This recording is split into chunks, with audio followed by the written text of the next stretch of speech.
welcome to the Solutions Cast series by UNDP-AccLab Pakistan. Today I'm joined by Javeria Masood, who serves as Head of Solutions Mapping, and myself, Isan Gul, who's Head of Experimentation at the UNDP Pakistan Accelerator Lab. Today, when we were designing the session, we were like, what should we start with? What are the usual conversations we have, and what are those buzzwords which often we hear around in our community, which is innovation? So we were like, why don't we demystify it? Why don't we decode it for the users and the customers out there who usually are seeking innovation services without realizing what does it entail, right? So we thought, why not expand it further and try to decode it? Welcome, Javeria. Thank you. So my very first question is, I use the word series. So what is this series? What are these 10 episodes which we're designing for the innovation community as well as the community out there who want to listen from us? So similarly to what you just said, we within our work frame have so many conversations on daily basis, which really defragment a lot of these concepts in the way that they are applied in our work and generally in the larger context. And often we are asked these questions, what is innovation, or what is systems design? What are these tools and methodologies that you keep advocating for? So we thought that it would be a good idea to do a very basic level 10 sets of sessions which not just take everyone through what we do, but also how we operate on all of those methodologies. Right. So today's is the introductory session, and then we'll take you on a journey to discover each. So to begin with the word innovation, what is it, and why does everyone keep talking about it? Innovation, it has to be one of the most overly used words and underly applied concepts. Anywhere you go, everyone's talking about innovation. You go to a mechanic, they'll talk about it. You go in healthcare, they'll talk about it. And it's often mystified in a way that it sounds really big, which it isn't as far as my understanding goes. So I won't get into the definitions of innovation because I know there's plethora of that online and everywhere. Yeah. But innovation really just is solving a problem or improving on something, Right. making it more effective, making it more convenient, and trying to look at things or bring a different angle to something. And that's just it. So for example, you're sitting on the sofa and it may be a simple design, but if you add a slide mechanic or slight increase of height or a changing mechanic to it, that solves the problem of comfort or makes your experience of sitting here more comfortable. So Right. we can easily call it innovation. Right. So any kind of improvement or an add-on from a different perspective is something that really comes under the innovation space. Okay. So keeping or maybe defining a boundary of, let's say, innovation in social development space, how do you see that? So wherever there is social dynamic, it means that there are a lot of overlapping, like you talked about boundary, but there isn't any here. There are a lot of overlapping dichotomies and aspects, whether that talks about people, the culture, the space, or the problem itself, the history of the problem. So for example, if we talk about social problems like environment or healthcare or education,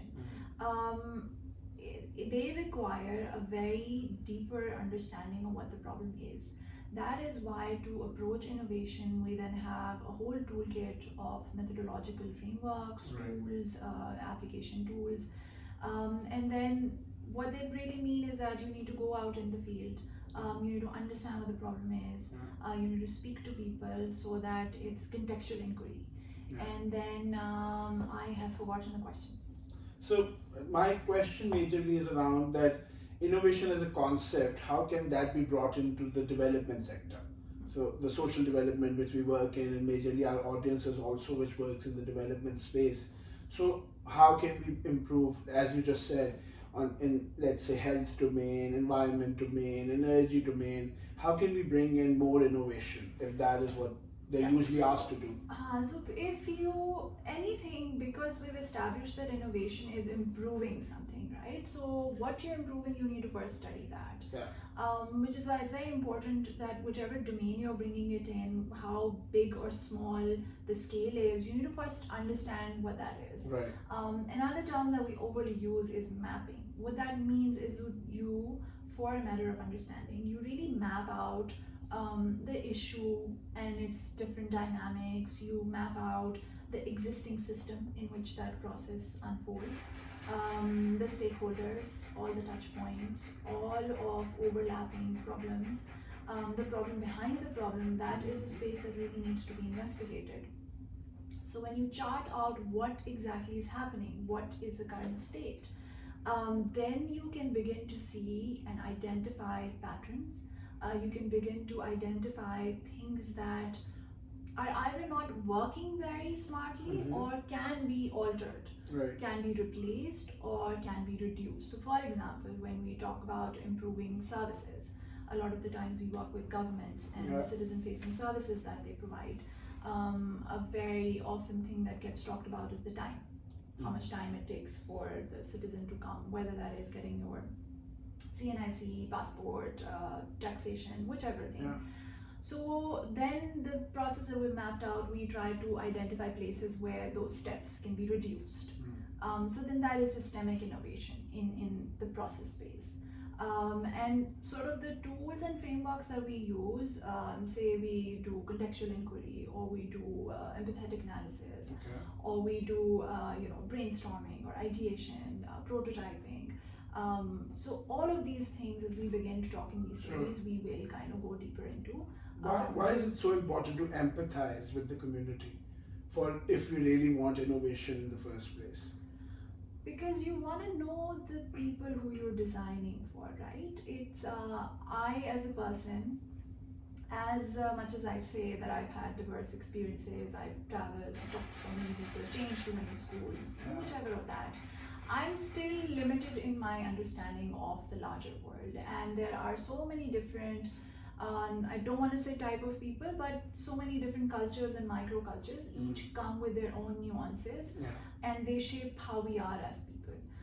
So what is applicable in a certain microculture, it may or may not be applicable in another one, even though both humans, right?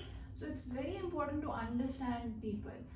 For example, if I say that I want to design to solve the problem of education and the fact that it's not as approachable to everyone, and in my mind I want to work for a very rural kind of a space, but what I come up with is a very high-tech app, and I've completely, when I take it there, it may not get taken up because I've completely missed out an important part of talking to people. I don't know how if the language that I've designed in is the language that those people actually are familiar with. Or if I've designed something that's super dependent on electricity or internet or any other kind of infrastructure, those people may not have it. And maybe certain visual elements that I've used, it may or may not be offensive to them. So co-creation is a very important part of innovation, I feel. And you co-create with the community. So that process actually pushes you to be empathetic with them. Personally, what I've seen so far is that when it comes to the word innovation, people often get a little nervous or scared, and they're like, oh, this must be a thing of the cool kids in the town, or people have studied these design techniques, or probably this is not me, this innovation is not me, let it be someone else doing it for us, or they'll outsource it to someone to help them with innovation. How can we push people to bring this let's say change towards embracing innovation from within? Like, how can we make people believe that it is not those cool kids only who have to do it, it is everyone's responsibility? And why is it so important to even innovate? Why can't we just go with the traditional practices? So I think that you've answered the question in the way that you phrased it, but starting from the last thing you said, why is it important? status quo only works for a certain time. Change, is the only constant, and constantly things around us are changing, whether it is through a pandemic that nobody guessed would happen, or it is through new technology changing behaviors, society at large, culture, environment, and you need to constantly pivot and move and kind of be open to, again, altering the way things are or improving. That requires for you to move away from what is happening currently and try to make it better. Because nothing stands alone, right? Nothing operates in isolation.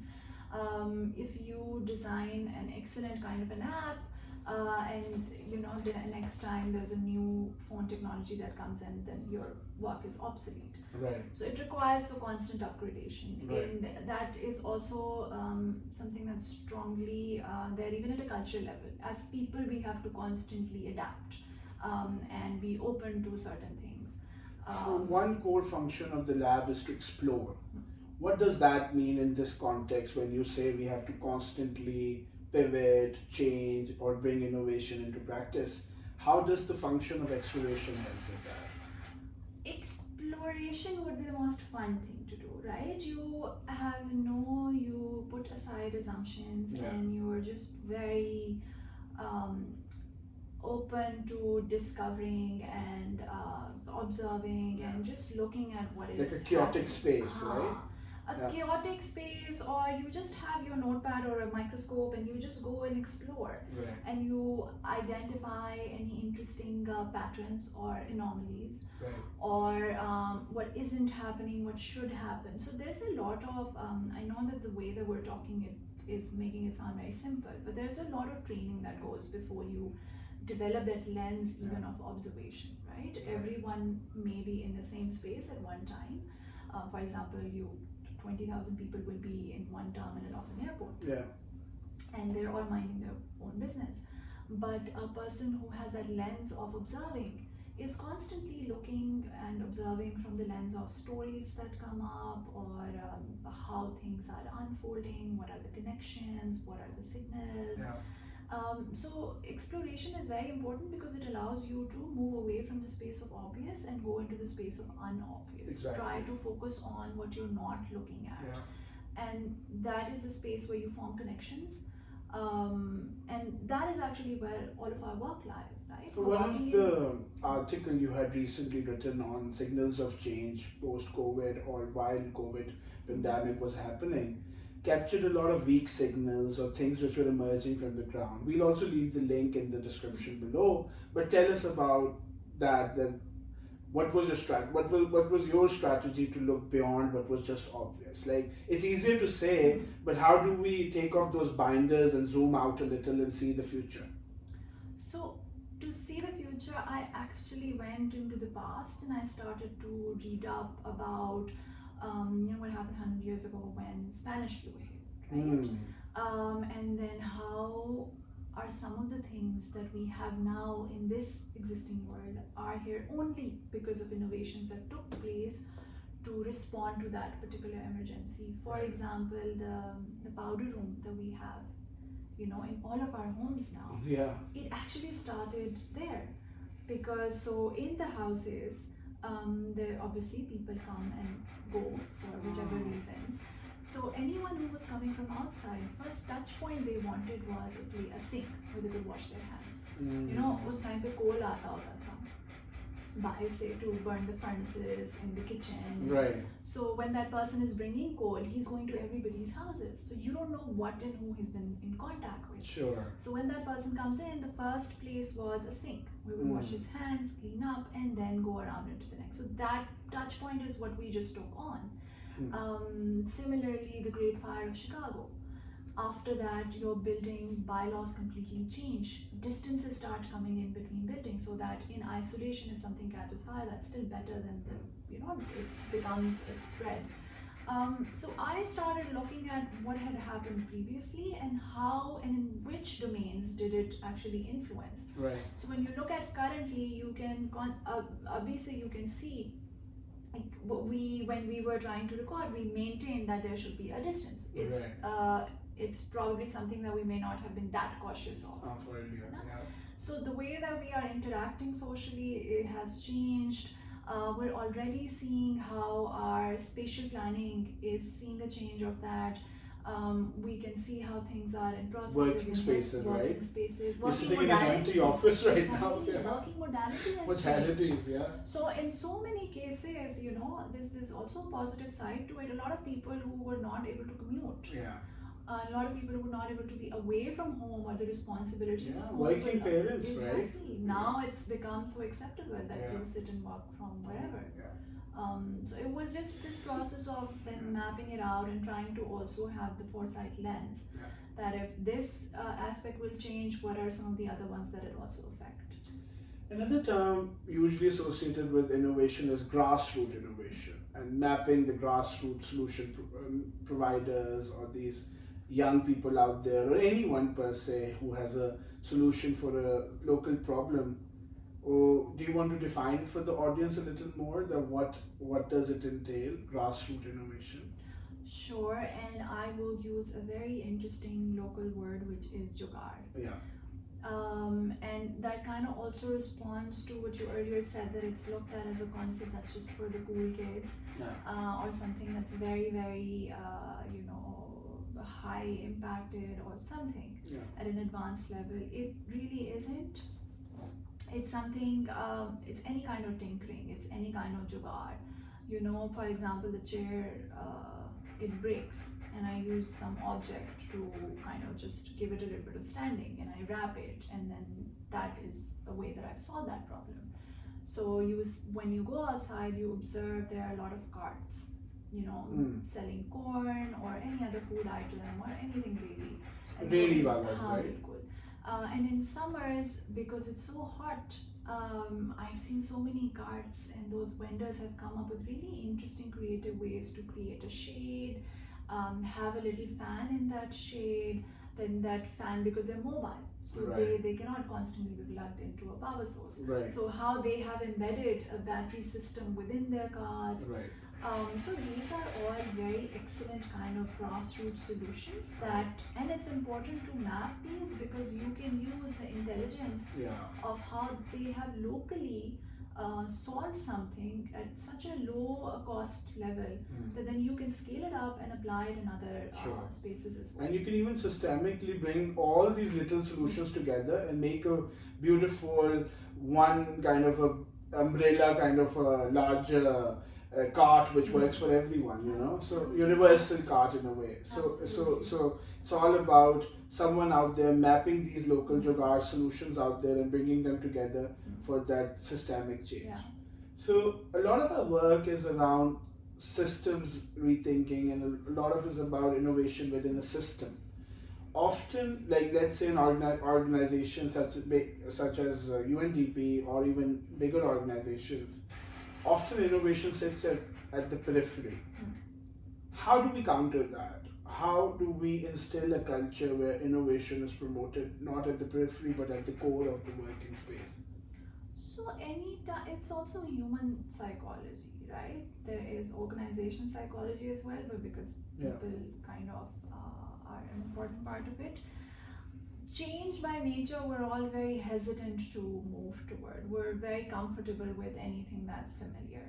So just this idea of us changing something, it becomes a very daunting thought. And if an organization has been operating for a very long time with certain kind of orthodox procedures and processes, and everyone who's part of that organization is familiar, be comfortable, and see very, very relaxed about it. There is a level of acceptance that this is how it's done.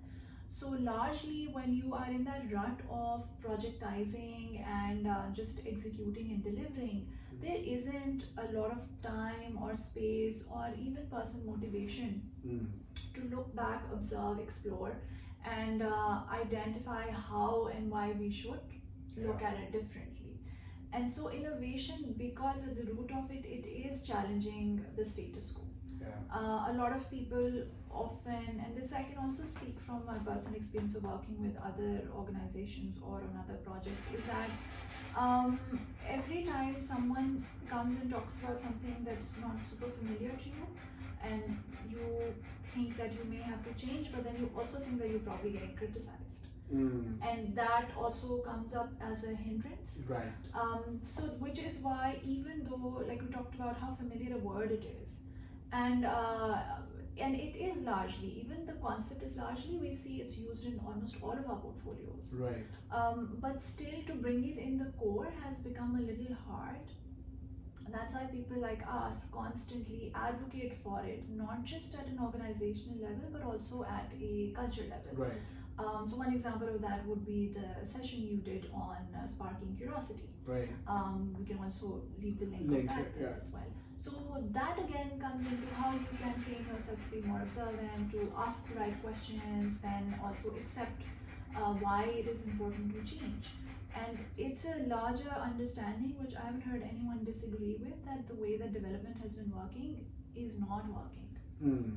Because it always had that humanitarian approach that this is the immediate problem at hand. You go, you give money or mobilize something, and then it's solved. And then you exit.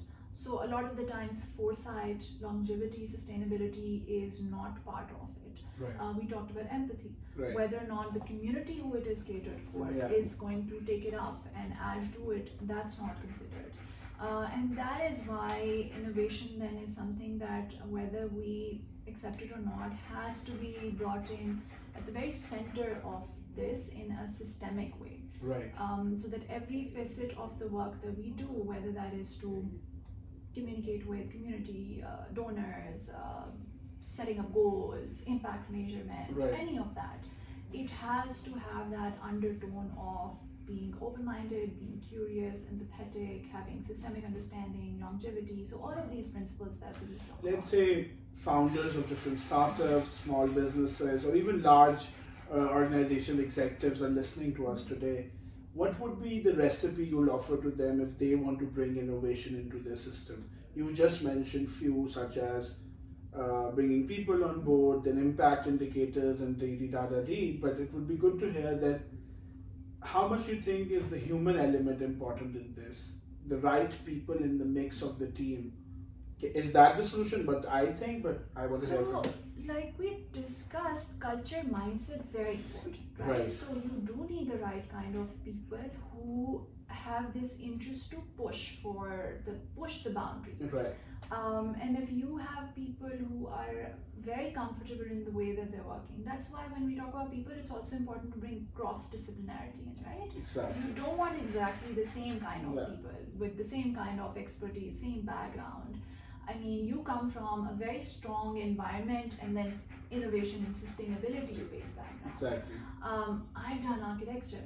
So it's, and then it kind of, and our professional journey also varies. So when we look at something, we look at it very differently, and that's where the value is. And that's the value that we offer as and a that's service. the way we've created a safe space to listen to each other, actively listen, and then either find a midpoint where we all agree, or at least move towards the tangents which works, right? Yeah. At the end of the day, we look at what worked and what did not work. And it's okay if someone fails, within the team as well. Yeah. I used to call Accelerator Labs human labs, that it's we can provide toolkits, we can give you links to resources to kind of go through design concepts and all, but more than that, it's that human element, That brings me to this next question around facilitation. Can I also just kind of interject and talk about something that you asked earlier, which was about the recipe. Right. So one is strongly this human aspect, this multidisciplinary approach. The other is testing and prototyping again and again. You constantly want to test what you're saying, so that our work, what we do is praxis, right? It's practicing the theories that we talk about. So you have to constantly, and that's where your domain largely is, to ensure that there's a lot of experimentation to learn from, to see whether it works or it isn't. And that's where the startup community is largely to operate. That instead of you sitting and coming up with a great solution or product or service or whichever it is, and you spend a lot of time, money, resources, energy on it, and then you take it out in the market and it doesn't work. Yeah. So it's better to do smaller tests. It's better to do soft launches to kind of see what worked, what didn't work. Or usual practice is to, let's say, put $1 million towards it and then the project fails, right? Why don't you do a smaller version of it and then increase the resources? Yeah, and then iterate. When you test something, you'll be like, and that's again in also teams, you want diversity. Somebody else will give you a very different perspective that you haven't even thought about. And that's why talking to community is very important. Like if you're designing a cart, you must co-create it with the people who are going to use it. So bringing the end users, whether that is the end user of our development work or of any other space, is also again so key we need to make our organizations more porous. So open innovation can flow as opposed to the loop of closed innovation, like this is what we think, this works, that's why, hence it will work. So two-way street constantly, whether that is of learning, of testing, anything. I mean, just sitting here, you would be super disconnected with the ground reality that you actually put in your reports. You know, these many people educated or lack of housing, but unless you move and you actually explore or observe that space, you will not have a true understanding. So I don't know if you've scared people with the term innovation or they're kind of following us. Do they have to be trained or trained to be a designer or trained to be an innovator, or is it something they can, like, is it something, a muscle they can just practice themselves and they'll be able to do what we are just suggesting? I'm really personally big on academic foundation.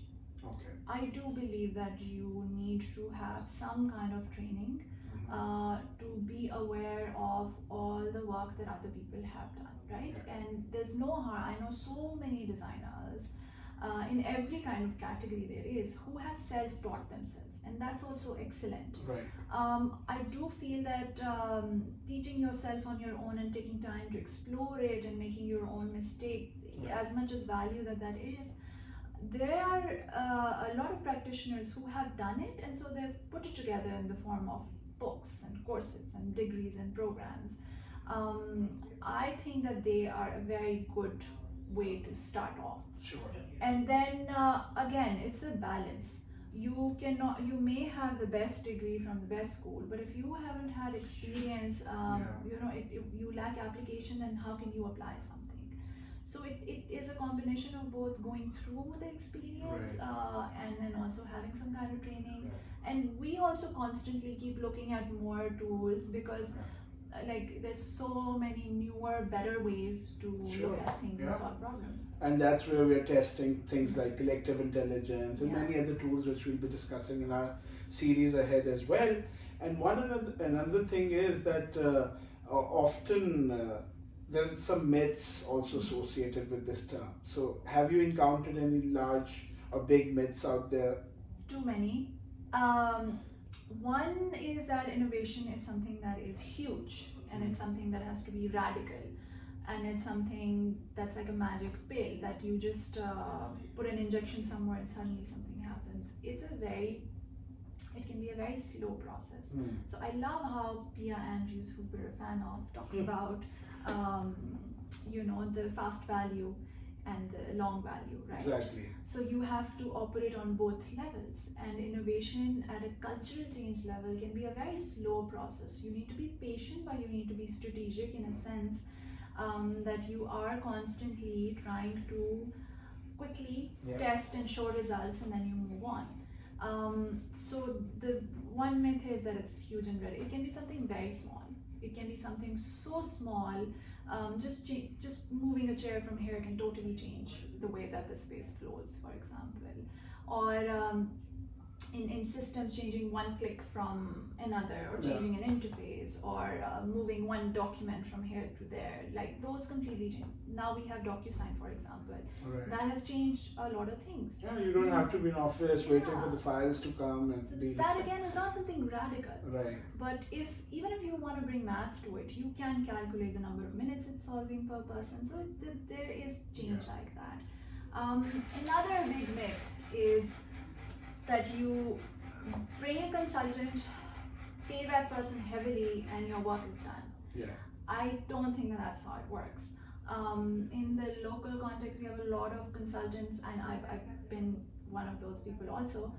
But you don't bring in a consultant just कि वो आपको एक high level के ऊपर थोड़ी सी they give you buzzwords, or they talk about theoretical concepts, and Right. they just say do this.